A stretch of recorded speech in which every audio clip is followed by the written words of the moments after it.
The Kythera Research Collective thought they were conducting a simple experiment: drop human infants into apex predator nests and study feeding behaviors.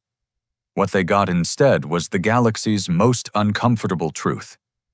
Humans don't become prey, they become family. And when humans adopt the universe's most efficient killers as their relatives, well, let's just say the food chain gets very interesting very quickly. Before we continue this story, if you're new here, make sure to subscribe to HFY Havoc, hit the bell, and like this video. Because if you want more epic HFY sci-fi stories like this one, you don't want to miss out. What started as xenobiological curiosity became the accidental creation of hybrid predator-human civilizations that would make the galaxy's military powers question everything they thought they knew about survival, family, and who exactly sits at the top of the cosmic hierarchy. The Kythera Research Collective had built their reputation on asking the uncomfortable questions that kept other species awake during their rest cycles. Questions like, what happens when you introduce herbivores to carnivore-dominated ecosystems? How long does it take for peaceful species to develop violence when resources become scarce? And their latest masterpiece of scientific curiosity: what occurs when you place the galaxy's most fragile sapient young directly into the care of apex predators? Dr. Vexhai adjusted the quantum observation array with one of her 4 manipulator arms, while the other 3 operated different monitoring stations. The Kythera had evolved multitasking into an art form, which made them excellent researchers and terrible dinner companions. Deployment successful on Helix 7, announced her research partner, Quindar, his chromatophore patches shifting from academic blue to satisfied green. The Frost Stalkers approached the drop pod within standard hunting parameters. Vexhai's eye stalks swiveled toward the holographic displays, showing 3 different worlds simultaneously. Each contained a different flavor of death, and each now held a single human infant. The ethics board had taken some convincing, but the potential knowledge gain about predator-prey dynamics had eventually overruled their squeamishness. Kepler 442b readings? She asked. Void Panthers investigated for approximately 7 minutes before returning to their nest.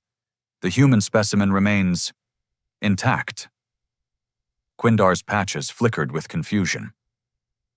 The thermal signatures suggest the Panthers are maintaining proximity, but not engaging in consumption behavior. The third world, designated as Research Site Gamma, showed even more peculiar data. Dr. Zephylos, their junior researcher, manipulated the feed with obvious bewilderment. The crystal serpents on Zarian Prime have moved the human closer to their basking chambers. This contradicts every model we have about their territorial aggression patterns. Vexhai found herself experiencing what humans might call a headache, though the Kythera term translated more accurately to cognitive dissonance leading to cranial pressure differential. Their hypothesis had been elegantly simple: expose human infants to the galaxy's most efficient killers, record the consumption patterns, and publish groundbreaking research on predatory feeding behaviors when presented with unknown prey. The reality unfolding across their monitors suggested the universe had other plans.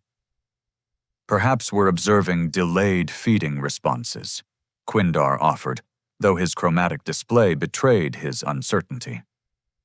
Some predators cache their prey. For 6 hours? Zephylos interjected, his voice carrying the particular tone that junior researchers used when they suspected their seniors were grasping at theoretical straws. The metabolic data from all 3 sites shows the predators are expending energy to maintain proximity to the humans, not preparing to feed. The Helix 7 feed drew Vexhai's attention as movement registered across the frozen wasteland. 3 adult frost stalkers, each capable of bringing down prey 10 times their size, had arranged themselves in a protective formation around the human infant. Their behavior mimicked what the collective's xenobiologists had observed in Froststalker family units. Run a behavioral comparison analysis against parental care patterns, Vexhai ordered, though speaking the words felt like admitting to a fundamental miscalculation. The results materialized across her display with uncomfortable clarity. 97% behavioral concordance with documented Froststalker offspring protection protocols. That's impossible, Quindar stated, his patches cycling through several shades of academic denial. Interspecies adoption requires evolutionary pressures that simply don't exist in these scenarios. The predators have no biological imperative to preserve alien young. Zeflos cleared his throat with a sound like grinding crystals. Unless the human young are triggering universal care responses that transcend species barriers. Universal care responses are theoretical constructs, Vexhai replied, though she was already accessing the collective's databases on cross-species behavioral anomalies. No documented cases exist of apex predators adopting prey species. The Kepler 442b feed chose that moment to provide additional complications. The adult void panthers had begun bringing small prey animals to the vicinity of the human infant. Not for their own consumption, but arranged in what could only be described as offerings. They're trying to feed it, Zeflos observed, with the kind of wonder that made senior researchers question their life choices. Predators don't share food with prey, Quindar insisted. They do with their young, Vexhai countered, and immediately regretted providing that observation. The implications were staggering. If 3 separate apex predator species on 3 different worlds were exhibiting identical protective behaviors toward human infants, it suggested something fundamentally different about either predator psychology or human evolutionary development. Neither possibility aligned with current xenobiological theory. We need extended observation protocols, Vexhai decided. Suspend the timeline for data collection. I want continuous monitoring for the next standard cycle. The ethics board approved a 72-hour study window, Quindar reminded her. The ethics board approved a study of predatory feeding behavior. What we're observing doesn't fit that parameter set.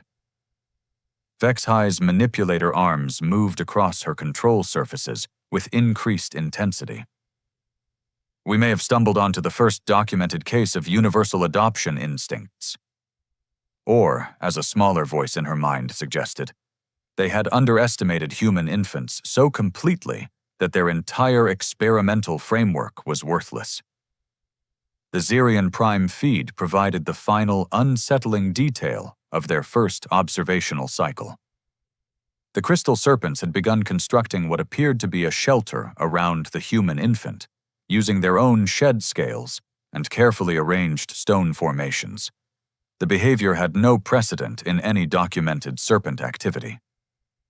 Document everything, Vexhai ordered, and prepare requisition forms for extended research funding. On what theoretical basis? Quindar asked. Vexhai looked at the 3 displays showing human infants being cared for by creatures that should have devoured them within minutes of contact. On the basis that we have no idea what we're dealing with. The research collective had built their careers on understanding predator behavior. Now they were forced to confront the possibility that they understood neither predators nor the small, fragile humans who were somehow rewriting the rules of interspecies interaction simply by existing. As their first day of observation concluded, none of the researchers could shake the feeling that their carefully controlled experiment was controlling them instead. Part 2. The Adoption Phenomenon. 6 months of continuous monitoring had transformed the Cathara Research Collective's pristine laboratory into something resembling a war room. Data streams flowed across holographic displays like digital waterfalls, and the scent of overworked processing units had become permanently embedded in the ventilation systems. Dr. Vexhai had developed what humans might recognize as obsessive tendencies, though the Cathara medical texts classified her condition as acute research fixation syndrome. She hadn't left the observation deck in 3 rotations. The thermal imaging from Helix 7 shows remarkable development, Zeflos reported, his voice carrying the enthusiasm of someone who had abandoned sleep for discovery. The human subject demonstrates mobility patterns consistent with froststalker cubs, including the distinctive pouncing sequence used for ice hunting. Quindar's chromatic patches had settled into a permanent state of academic bewilderment. The subject on Zarian Prime has learned to mimic crystal serpent heat regulation techniques. Body temperature fluctuations match serpent behavioral thermostat adjustments within statistical margins. Vexhai manipulated the Kepler 442b feed to show a scene that defied every textbook in their archives. The human child, now capable of basic locomotion, moved through the jungle canopy with a pack of 6 adult void panthers. The child's movement patterns showed clear adaptation to quadrupedal locomotion, modified for bipedal anatomy. "They're not just surviving," she observed. "They're integrating." The implications had attracted attention beyond their research collective. Representatives from the Hegemony Military Sciences Division had requested preliminary data. The Trade Federation's Biological Assets Department had submitted formal inquiries. Even the normally reclusive Synthesis Empire had dispatched observers to monitor their work. Integration implies conscious adaptation, Quindar argued. These are infant subjects incapable of complex reasoning. What we're witnessing must be pure instinctual mimicry. Instinctual mimicry doesn't explain tactical coordination, Zeflos countered, highlighting movement patterns on his display. Watch the hunting sequence from rotation 847. The recording showed the human child on Kepler 442b participating in a coordinated void panther hunt. While the adult panthers flanked their prey through the canopy, the human child had positioned itself at ground level, driving the target creature directly into the waiting predators above. Coincidence, Quindar insisted, though his patches betrayed his uncertainty. 18 times? Vexhai asked, calling up similar recordings. The human subjects are demonstrating learned tactical behavior across all 3 environments.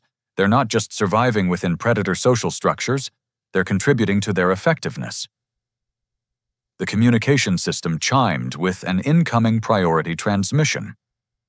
Admiral Kexthor of the Hegemony appeared on their display, her scaled features bearing the expression of someone accustomed to having problems solved efficiently.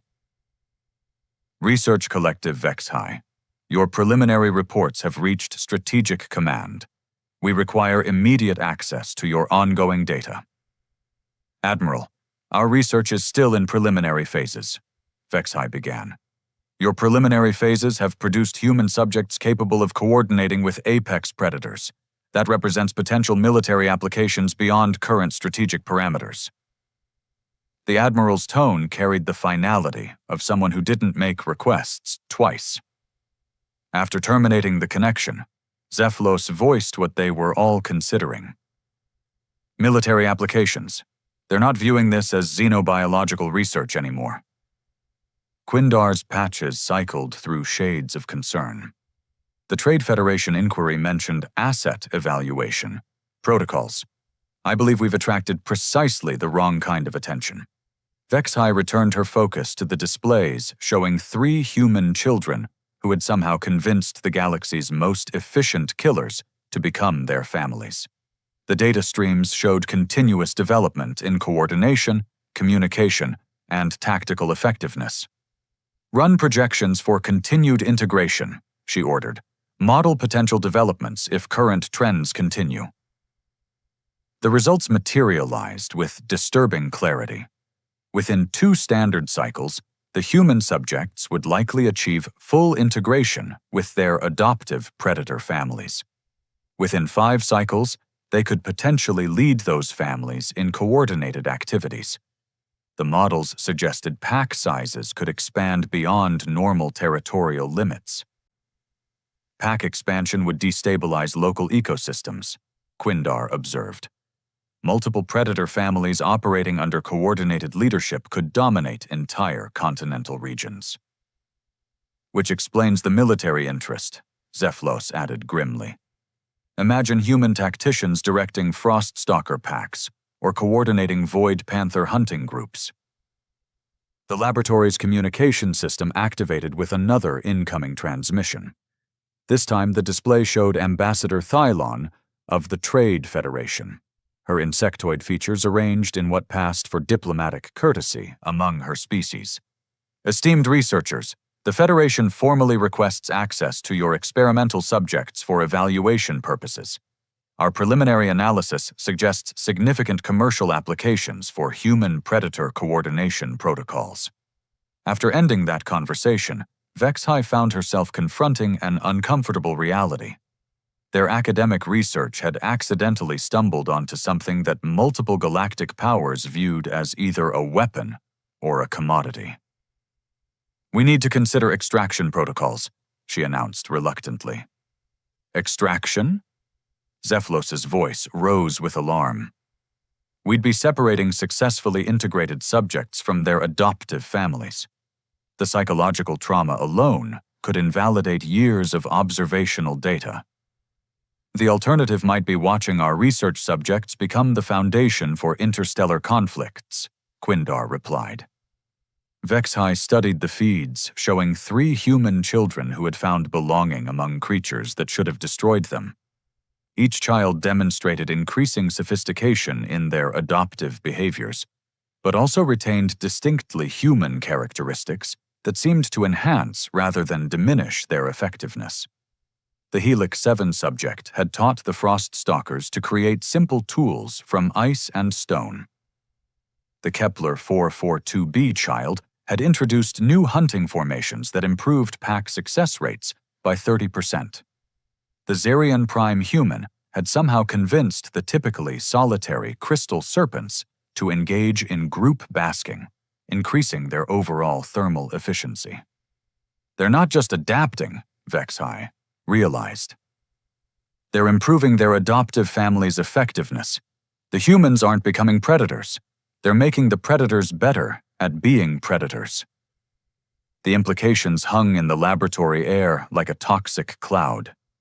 3 galactic powers wanted access to subjects who could enhance apex predator capabilities. The researchers had inadvertently created something that could shift the balance of power across multiple star systems.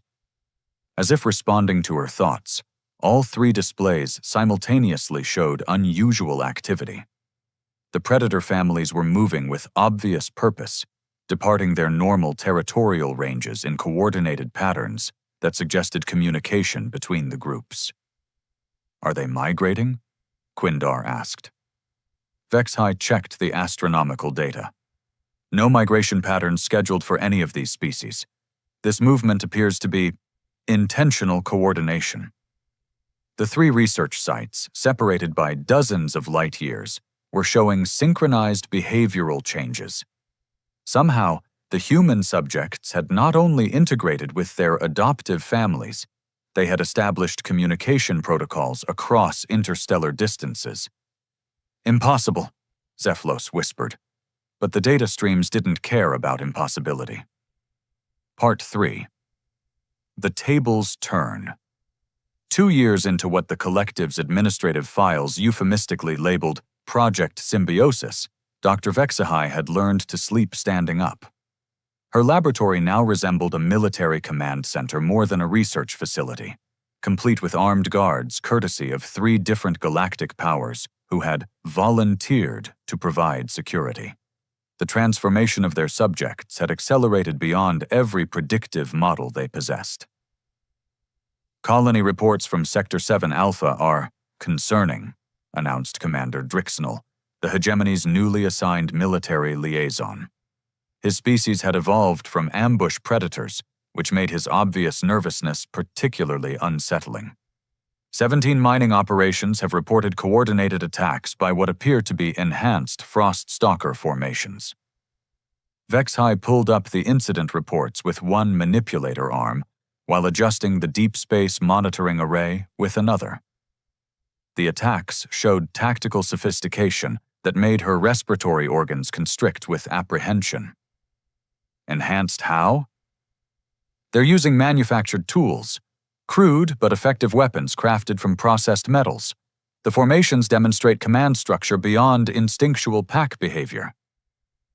Drixnall's claws tapped against his armor plating. Intelligence suggests a human leader directing operations. Quindar, who had developed the habit of color changing involuntarily when stressed, shifted through several shades of alarm. The subject from Helix 7 is only 7 standard cycles old. 7 standard cycles and apparently capable of organizing multi-pack territorial expansion, Zephylos added, highlighting movement patterns on his display. The Froststalker populations in 3 adjacent systems show coordinated migration toward resource-rich areas. The Trade Federation's representative, Ambassador Shirek, materialized via quantum transmission with her usual impeccable timing for delivering unwelcome news. Our commercial assets in the Kepler system face similar disruptions. Void Panther attacks have increased in frequency and sophistication by 400% over the past rotation cycle. Vexhai accessed the Kepler 442b monitoring feed, though monitoring had become an inadequate term. The human subject they had placed there now moved with a pack that numbered in the dozens rather than the traditional 6-member family units.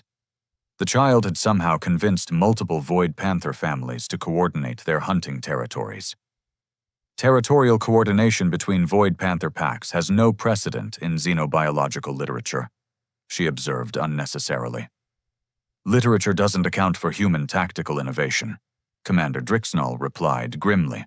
Our strategic analysts estimate these enhanced predator formations could dominate entire planetary surfaces within standard cycles. The Zarian Prime situation had developed its own unique complications. Crystal serpent populations, typically solitary, except during mating cycles, had begun forming cooperative hunting groups that moved across the desert like coordinated military units.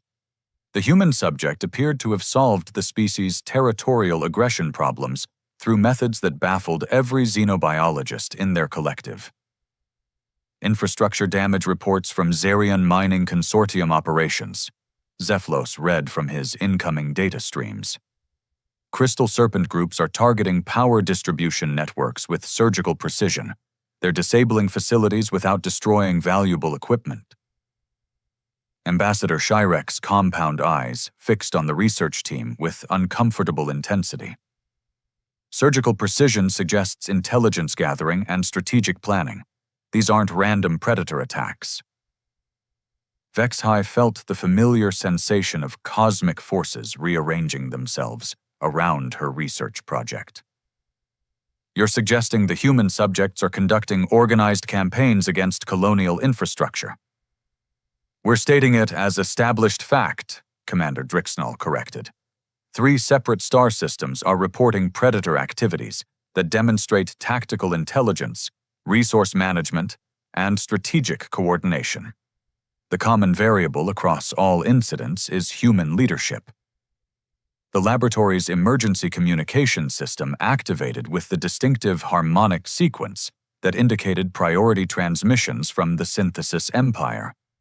Emperor Zarthul himself materialized in their holographic display, his crystalline form refracting light in patterns that suggested barely controlled fury. Research Collective, your experiment has destabilized mining operations across 14 systems. Our trade routes face constant disruption from predator formations that demonstrate military-level tactical capabilities. The Emperor's voice carried harmonics that made the laboratory's metal surfaces vibrate ominously. The Empire demands immediate termination of this project.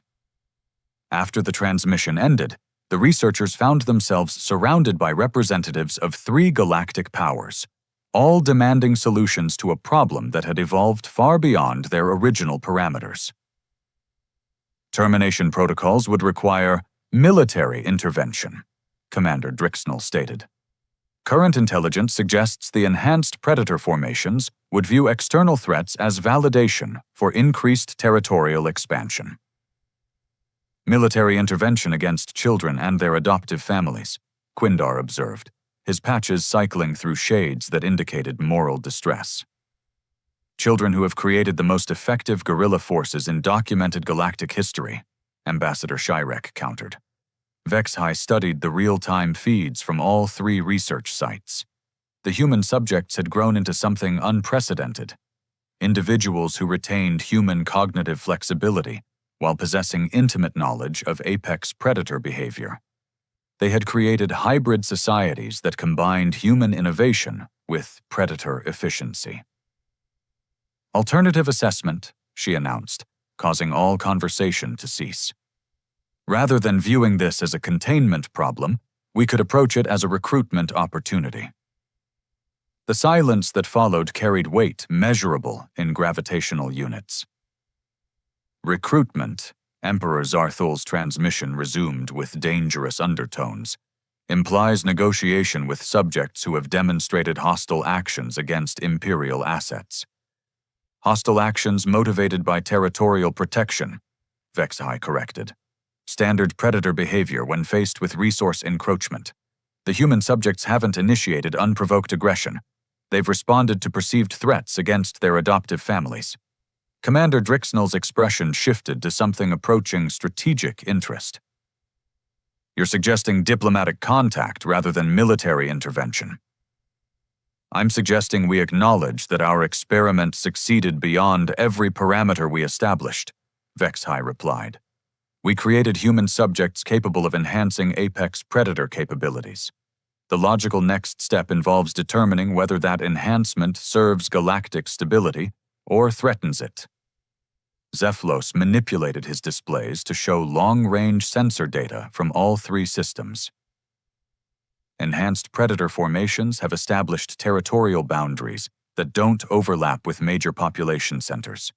They're avoiding direct conflict with civilian installations while targeting resource extraction operations. Resource extraction operations on worlds they consider their territory, Quindar added, his patches settling into thoughtful purple hues. The implications crystallized across the laboratory like a chemical reaction reaching completion. The human subjects hadn't created chaotic predator armies. They had established organized territories that protected their adoptive families from what they perceived as invasive threats. Ambassador Shirek's compound eyes reflected the holographic displays with obvious calculation. If territorial boundaries could be negotiated rather than contested, commercial operations could adapt to avoid conflicts. Negotiation requires communication protocols, Commander Drixnell observed. Current intelligence indicates the human subjects possess technological capabilities that enable interstellar coordination. They might be capable of diplomatic contact. Vexhai felt the cosmic forces settling into new configurations around their research project. Instead of containing a problem, they now faced the possibility of establishing first contact with a new form of human predator civilization. The feeds from 3 distant worlds showed human children who had become something unique in galactic history, leaders of apex predator societies that combined human strategic thinking with natural hunting excellence. Prepare diplomatic communication protocols, she ordered, knowing that their simple research project had evolved into something that would reshape interspecies relations across multiple star systems. The humans had done more than survive among predators. They had created entirely new forms of civilization that the galaxy would now have to accommodate. Part 4. The Harvest. 5 years after Project Symbiosis began, Fleet Admiral Morthus arrived at the former research sites with enough firepower to sterilize 3 star systems. Her orders were unambiguous. resolve the predator situation permanently. What she found instead were empty worlds. Atmospheric composition normal, surface temperatures within expected ranges, reported Navigation Officer Kelthar from the command deck of the dreadnought Righteous Purpose. But no life signs, Admiral. No predator formations, no human subjects, nothing. Admiral Morthis studied the tactical displays with the expression of someone whose carefully planned military operation had just encountered the impossible. Define nothing, officer. Zero biological signatures above microbial level. Complete absence of the apex predator populations that previously inhabited all three worlds. Kelthar's voice carried the particular confusion of someone trained to deal with enemies, not empty space. It's as if every large organism simply vanished. The away teams deployed to Helix 7 transmitted their initial findings with voices that betrayed bewilderment beneath their professional composure. Admiral, we've located artificial structures of unknown origin. Appears to be launch facilities. Launch facilities. On a world that had contained only ice-dwelling predators and one human child. Clarify launch facilities, Commander Vaxpel. Large-scale construction incorporating both advanced metallurgy and biological engineering principles. The design philosophy appears to combine techniques from multiple technological traditions. The commander's transmission crackled with interference from the planet's magnetic field. Evidence suggests spacecraft construction and deployment operations. The reports from Kepler 442b carried similar impossibilities. Jungle clearings had been transformed into what could only be described as shipyards, though the construction methods defied conventional engineering principles. The Void Panther's natural climbing abilities had apparently been integrated with human engineering knowledge to create three-dimensional construction techniques that no galactic civilization had ever developed. Xerion Prime presented the most disturbing evidence. The Crystal Serpent's natural ability to navigate underground tunnel systems had been combined with human mining knowledge to create subsurface industrial facilities of staggering scope. The entire planet appeared to have been hollowed out and converted into a massive manufacturing complex. All of it abandoned, recently and completely. Fleet sensor arrays are detecting residual energy signatures consistent with large-scale spacecraft departures, reported Chief Science Officer Thylara. Departure vectors suggest coordinated launch sequences occurring within the past standard rotation cycle. Admiral Morthis found herself confronting the military strategist's worst nightmare, an enemy that had anticipated her arrival and vanished before engagement became possible. How many vessels? Difficult to determine without knowing vessel specifications, but launch signature analysis suggests. Thylara paused, checking her calculations repeatedly. Minimum estimate, several hundred spacecraft of unknown configuration. Several hundred spacecraft constructed by human children and apex predators using industrial techniques that apparently surpassed galactic engineering standards. The communication system activated with Dr. Vexhi's transmission from the research station orbiting beyond the fleet's position. Her image materialized on the command display, and Admiral Morthis noted that the scientist looked remarkably unsurprised by recent developments. Admiral, we've been monitoring the situation developments. The human subjects appear to have achieved something unprecedented in galactic history. They've created a fleet of unknown vessels and vanished with entire predator populations, Admiral Morthis replied, with the tone of someone whose patience had been tested beyond reasonable limits. Where did they go, Doctor? That would be the relevant question, Vexhi acknowledged. Our long-range sensor networks detected departure signatures, but the fleet's destination remains unknown. They could have traveled to any of approximately 40,000 star systems within their apparent range capabilities.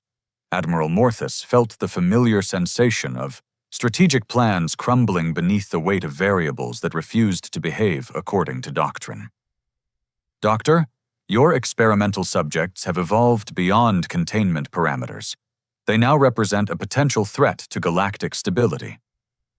Or the greatest opportunity for advancement that our civilizations have ever encountered, Vexhai countered. Consider what they accomplished. 3 human children convinced apex predators to abandon their territorial instincts and cooperate in large-scale technological projects. They created hybrid societies that combined human innovation with predator efficiency and somehow developed engineering capabilities that surpass our own. The implications settled across the command deck like a toxic atmosphere.